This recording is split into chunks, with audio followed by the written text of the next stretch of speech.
Congratulations! You're getting a smart meter installed. You've made a huge step towards future-proofing both your business and the planet. Pats on backs all round. But before you nip out for the bunting and bubbles, we just wanted to remind you about a couple of things. First up, a typical installation lasts an hour, but you'll only need to power off for around 20 minutes. Take the time to do those jobs you've been putting off, or enjoy an impromptu workplace salsa class. Beforehand, you'll be contacted by our installation partner, and when your engineer arrives, let's call them Bob, they'll show you their photo ID card. Thanks, Bob. Just make sure the current meter is accessible and easy to reach. No pot plants, no fish tanks, no inflatable unicorns in the way. Perfect. And while you don't need to be with Bob the whole time, someone does need to be on site throughout the installation.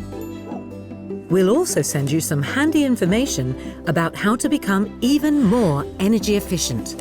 Very rarely, an installation fails, whether that's due to signal or network issues. Whatever happens, we'll never leave you without supply. But normally, everything's plain sailing, and soon enough, your business will become part of a smarter, brighter future.